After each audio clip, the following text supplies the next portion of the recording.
Hey y'all, welcome back to my channel. I am the Divine One and I'm bringing you yet another assortment. Well. See, I was trying to leave the Latin community alone because I assumed you'd be busy hiding from ICE agents. But lo and behold, you're still making time to make tick that black people should be humble. Child, the audacity is epic. But every time I try to leave, you pull me right back in. So let's talk about it. Let's talk about what's happening right now with deportations and the ongoing dynamics in the Latin community. The Divine One has been clear, despite giving a little reprieve, the inconsistencies and the actions of certain groups keep drawing attention. We see the crying talks, the indignation about handcuffed deportees, and the demands for black humility. But where was the humility when it came to standing together during the elections? The time to stand together was election day. Donald Trump has been inaugurated, and he did exactly what he said he was going to do. He did exactly what those and negritas, isn't that y'all little pet name for black people? Black people said he did exactly what black people said he was going to do. It is mind-boggling that people who are in such dire straits being terrorized by ICE agents right now still find the time to be racist. Anywho, you know the routine. That's standard over here. We're going to watch these videos and there will be commentary at the end. Let's go.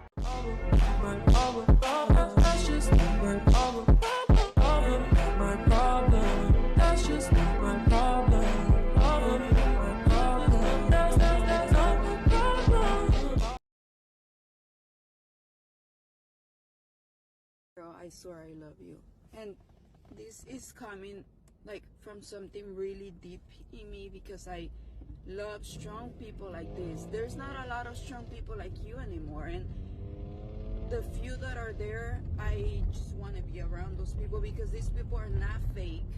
They will tell you things how they are, even if people get bothered, because I see your comment and people are attacking you in your comment and you don't change your mind because you are a strong person. And that's how I feel because a lot of people don't like me. A lot of people attack me, not just in the comments but in real life, right? A lot of people don't like the way I am because I don't go pleasing everyone because I know what's good and what's wrong, and that's what I do. Because now I feel like not everyone is fake. But anyways, yeah, we should go get tacos. So my husband, I'm like, are you sure you want to vote Republican? And he's like, he's saying he's going to deport criminals. You're not a criminal. Every time we go to ICE, they tell you, Mr. Juarez, your wife is no criminal. He voted for him, and now he's deporting his wife. And now they deported me, they kicking me out, and they breaking my family apart. Before you enlist in the military, think it twice. Before you marry an immigrant, think it twice.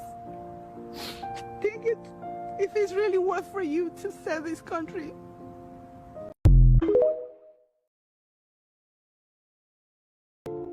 This is so crazy that we voted for Trump. We trust him with the word that he promised us Latinos. This is crazy that starting next week, multiple cities will be hitting immigration. That is so crazy that multiple people are scared to go to work. Where I work at, a lot of Latinos did not go to work, and that's crazy because we have a living too.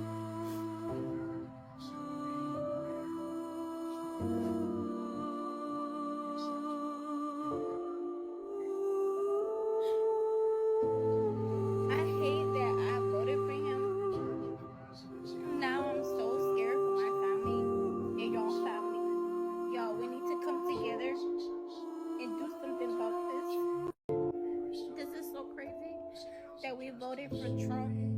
We trust him with the word that he promised us Latinos. This is crazy that starting next week, multiple cities will be hitting immigration. That is so crazy that multiple people are scared to go to work. Where I work at, a lot of Latinos did not go to work, and that's crazy because we have a living too.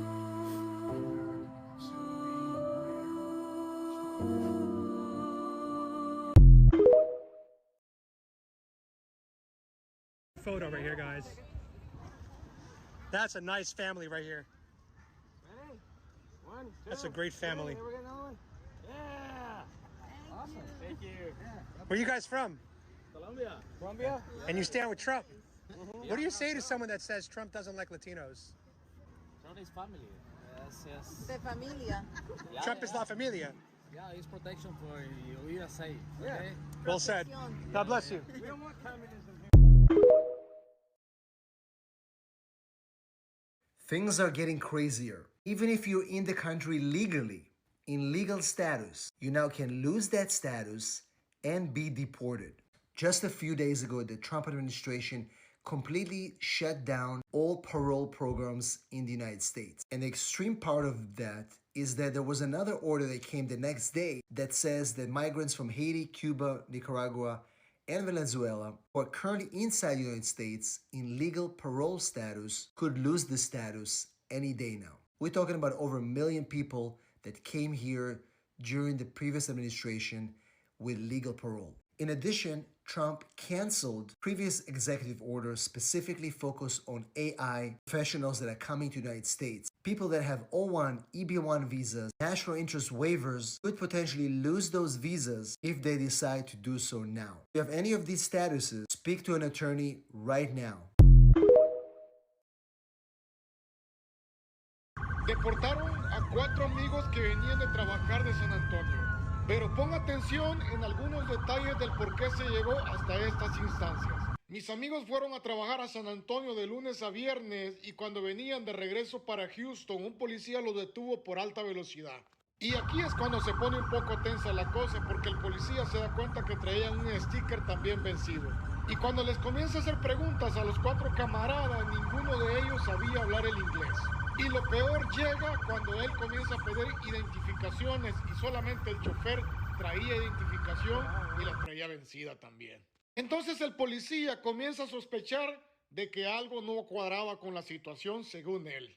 Y el policía comienza a deducir que todas esas cosas se le hacían sospechosas y llega a la conclusión que probablemente el chofer venía de levantar a esas personas de la frontera. Inmediatamente el policía los detiene y sin mentirte como a los 4 días ya estaban en México. Camarada, yo lo único que les quiero decir que así como se está poniendo la cosa aquí en Texas o en todo Estados Unidos, lo mejor es que no den ocasión para que un policía los detenga.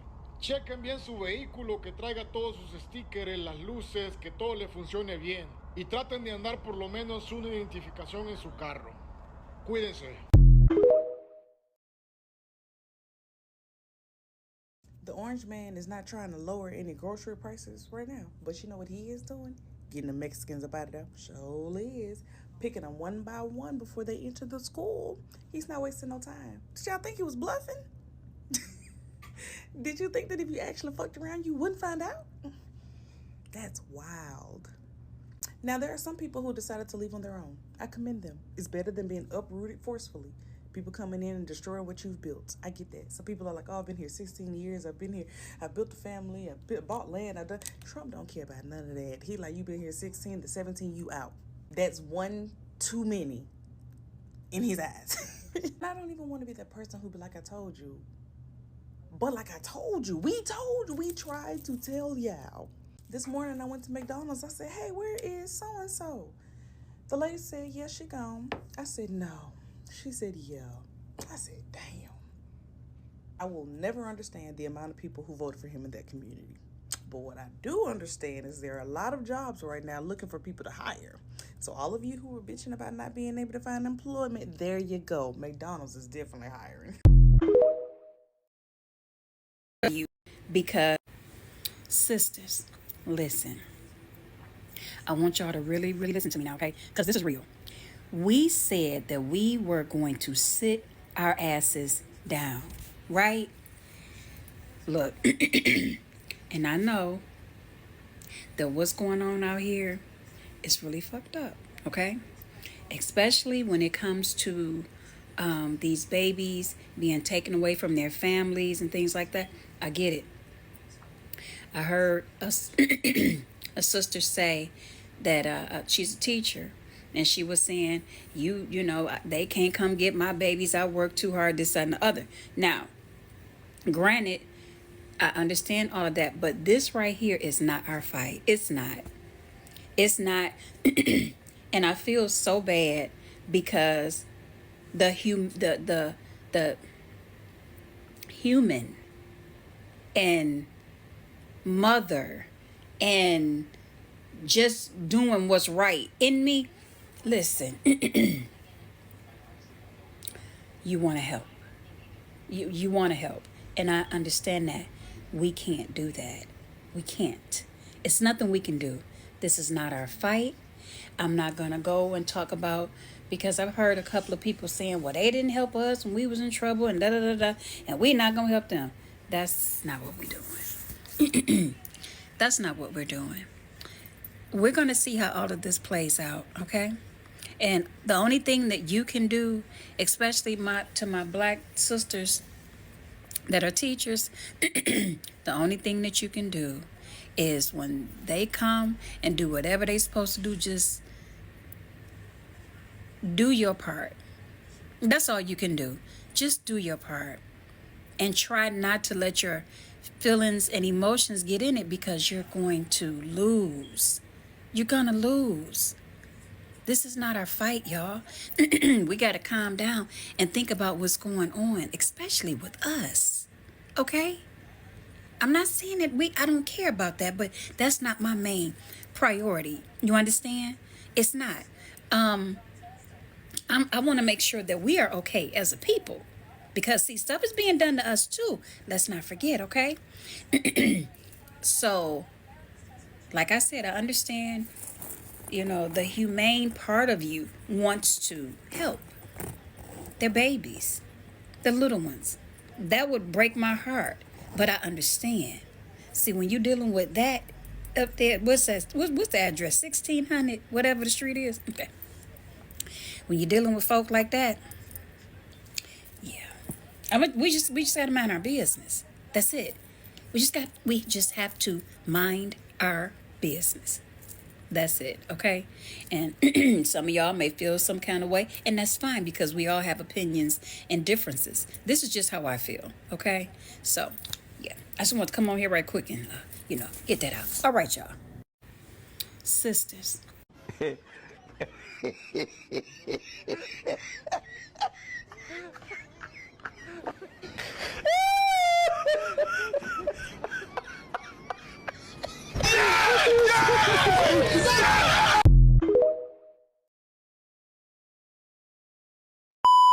First of all, let's address the misinformation from TikToker at Hamina's Adventure, I think it is, who claimed that black people need to recognize Mexican support during slavery as a justification for criticizing black Americans. I'm gonna tug at her wig just a little bit, just because she's from Los Angeles, and I know Latin women like Jimena here love being preferred and pitted against black women by black men in Los Angeles. That's just the culture. Also, a part of LA culture, in particular the Latin community, is the anti-blackness. Let's go back down memory lane.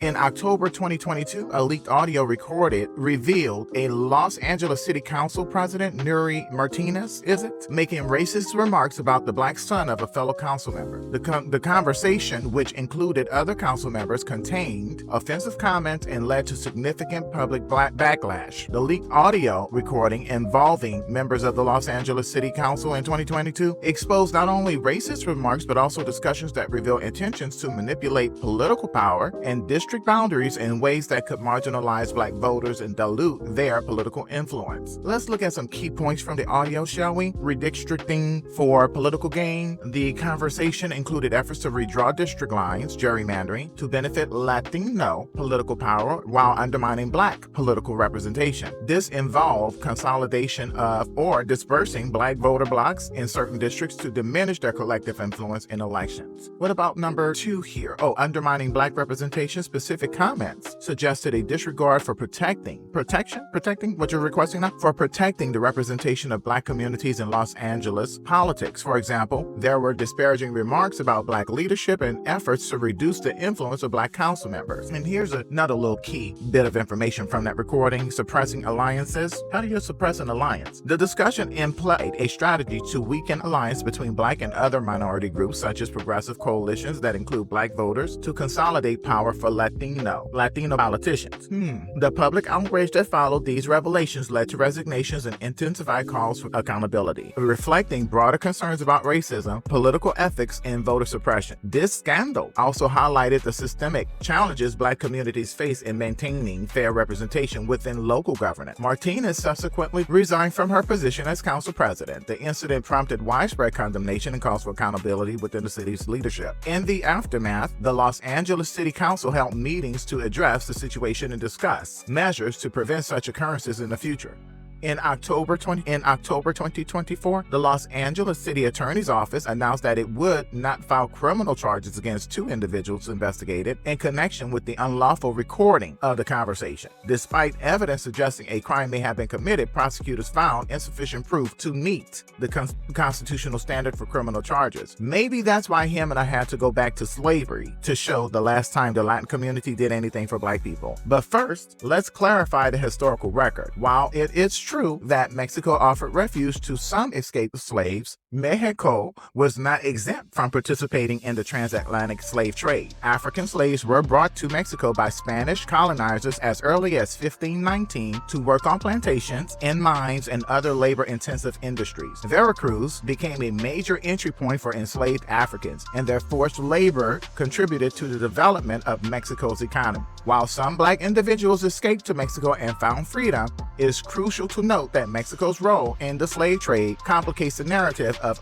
solidarity. The notion that Black people owe an eternal debt to Mexico for these acts of refuge is disingenuous at best, especially when the history is used to dismiss legitimate frustrations about anti-Blackness in modern Latin spaces. Solidarity must be reciprocal and rooted in acknowledgement not just of shared struggles, not as a weapon to gaslight Black communities into silence, but also put into the correct historical context. So either Janina didn't know the historical context as it related to Mexico's involvement in the trans-slave trade, or she was just like, yeah, the history you ignored. Let's not sugarcoat it. Y'all arrived here after the civil rights movement. After Black people, us, we, them, sacrificed our lives, our dignity, and our freedom to secure the rights you're coasting on now. You didn't march with us, you didn't strategize, and you damn sure didn't bleed in the streets for justice. You showed up, started reaping the benefits, and as long as you were getting a little more than us, you were good. But now, look at you, playing hide and go seek with the ICE agent, and it does appear that you're losing. Since the early 2000s, when me no Black, me Dominican became a thing, or when y'all magically turned Afro-Latino to inflate your census numbers, we've been watching. You wanted to be the largest minority so bad. Guess what? You got it. But here's the gag. Now you're also the biggest target. Those record-breaking population stats, the Latin CEOs, the political reps, okay, Telemundo, okay, that's not power to white supremacy. That's a threat. And folks like Trump have made it clear they've got plans to deal with that. And the deportations that are ongoing is the number one plan that they have to deal with it. Here's the real tea. Whiteness in America doesn't care about your light skin or European features. In Colombia or Spain, you might have passed as white. In Brazil, Venezuela, Colombia, you may have passed as white. In Mexico, you may have passed as white, but in the US now, you're just other. Here, race is binary, Black and white. Everybody else, you're a mix at best, a threat at worst. And let's be clear, white supremacy isn't negotiating with you. While y'all were busy marking white on your driver's license or whatever, white America is consolidating power and locking you out. Your little checkbox doesn't mean anything when the powers that be only see you as expendable. And I know you're wondering, well, Divine, what do you mean by expendable? Here's a good example. They got your vote in November, and now they are explicating you. They're expelling you from the country. Okay, but let's dig deeper into your role in this mess. Don't act brand new. Y'all didn't sit just quietly in the back. You helped build this chaos. Look at Enrique Tarrio, the former Proud Boy leader sentenced to 22 years for plotting to overthrow the government. Yet Donald Trump has released him. I suspect he's being deported. Or Nick Fuentes, a walking contradiction of Mexican-Italian descent who openly spews white nationalist hate, and y'all eat that shit up with a soup ladle. Let's be honest, the call is coming from inside La Casa, okay? In states like California, Texas, and Florida, where you have the numbers to dominate politically, you opt out. Instead of electing representatives who look like you and fight for your community, you thought aligning with MAGA was the move. Trump wasn't winking at you, sweetie. He was laughing at you the whole time. And now that MAGA hat is coming with a side of deportation papers. Now that deportations are ramping up, we're seeing Latin women in full makeup, snot bubbles and tears, talking about their new harsh reality and purposely negating how they help to ensure that reality. But where was this energy at the voting booth? Where was the basic common sense when you were voting in the 2024 presidential election? What hell are all of these spicy Latinas with all of the attitude and seeing as 50 Cent and Lil Wayne we're talking about? All I'm seeing is a whole bunch of women crying. Oh, the field of play has changed from competing for men to competing for your rights to not be deported. No, you don't have experience in that, do you? Of course you don't. Moving right along. Instead of addressing the systemic racism they're facing from the very administration they support, they're pointing fingers at black people, sweetie. Let's not rewrite history. Black folks tried to warn you during Trump's first administration. We said, sis, bro, El Nina, El Niñe, they're talking about you too. But y'all didn't listen. The Latin community didn't want to hear anything from the, I think you call us Negrita, that's correct. But I'm still confused. Me still confused. Why all of this smoke for the people who tried to warn and help you pre-election, okay? Because post-election, all empathy and sympathy ended once those election results came in and your community helped to elect Donald Trump, okay? But you have all of this smoke for the black people who tried to warn you, tried to help you, but none for the white men and women who overwhelmingly voted for your deportations. Mike, the role of anti-blackness, it's impossible to ignore how anti-blackness influences these dynamics. The obsession with humbling black people while mimicking white supremacy only serves to divide marginalized communities. Instead of addressing their own community's issues, some Latin individuals prioritize tearing down black people. This is a bad strategy, socially, politically, and morally. If anything, the deportation served as a humbling moment for those who thought proximity to whiteness would shield them. But I'm still confused. Me still confused. Why all the smoke for the black people? Voting patterns and their consequence. During the election, Latin men overwhelmingly supported Donald Trump. Why? According to them, they couldn't vote for Kamala Harris because she's a woman. And let's be honest, she's a black woman. The voting patterns in the 2024 election are a testament to this. Latino men, 54% support for Trump, starkly contrasts with black men's 21% and black women's overwhelming 92% support for Harris. Latina women, 8% backing of Harris, shows some alignment, but the division is still clear. This stance reflects a troubling trend among other minority groups attempting to humble black people,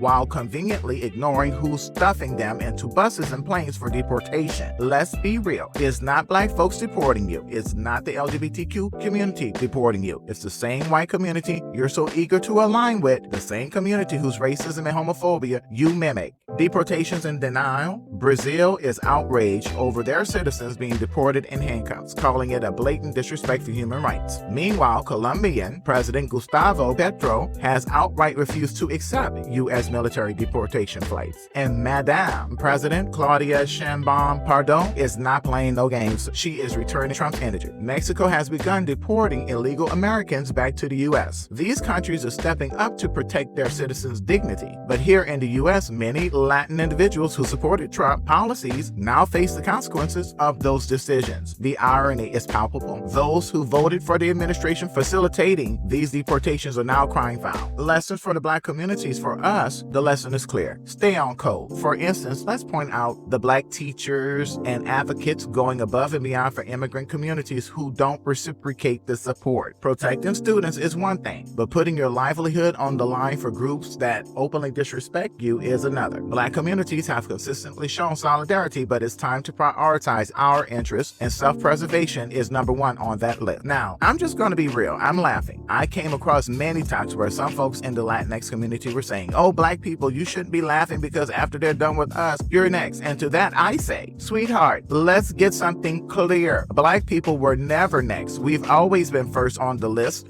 when it comes to white supremacy and systemic oppression. This didn't just start with y'all. It didn't magically kick off with the recent rise in anti-Latin sentiment. This is a structure that has been targeting us since the moment we were freed from the plantations. Y'all are clocking in late to a shift we've been forced to work for centuries. And respectfully, I don't know why some of you are so surprised. Meanwhile, your workplaces, your schools, hell, even your apartment complexes are getting raided by ICE. Your communities are getting been gutted, and your new home address is looking more and more like it's going to be somewhere over the border. I'll be laughing. Why? Because you aligned with white supremacy thinking it would spare you. You saw commonality in your religion and Christian beliefs, and you found out that even religion is trumped by white supremacy. You voted for this mainly because you thought you were safe. And damn anybody else. Damn black people, damn LGBTQ people, damn women, anyone who's been fighting for their rights to exist. I saw Latin people dancing in the street when the election was over and Trump won, not realizing they were dancing to the beat of their own deportation. And now I'm sipping tea, hydrated by your downfall and mixing my margaritas with your salty tears. Moving forward, the deportation crisis highlights a critical moment for introspection and accountability within the Latin community. Okay, this is not black people's lesson to learn. I'm gonna say it again for the people in the back. This is not our lesson to learn. Let's say it in Spanish. Oh, we can't say it in Spanish? No, Donald Trump is president, so we'll say it in the only language of note in the U.S. This is not our lesson to learn. Okay. Meanwhile, black communities should remain vigilant and united, focusing on our goals and leveraging our political power strategically, prioritizing our interests, just like the Latin community did during the 2024 presidential election. Latin communities must recognize their culpability, their complicity in perpetuating systems of oppression, and take ownership of the political choices they've made. Stop scapegoating black people for your own misplaced, non-existent alliances and start focusing on building bridges instead of burying. Black people tried to warn you. We told you how this would end, but instead of listening, you lined up behind white supremacists. And now you're reaping what you sowed. So pack your bags, baby. And is that nice? And stop all of that fake crying with a bone dry eye, no less. Maybe one day in the very distant future we can unite, but for the immediate future, especially the present reality, black people will be busy minding our business, handling our business, supporting black businesses, sipping tea, and enjoying the show in our rest era. Well, it looks like our time is up. I thank you for making the time to go through it to the end with me. Like, share, and subscribe, please, and thank you.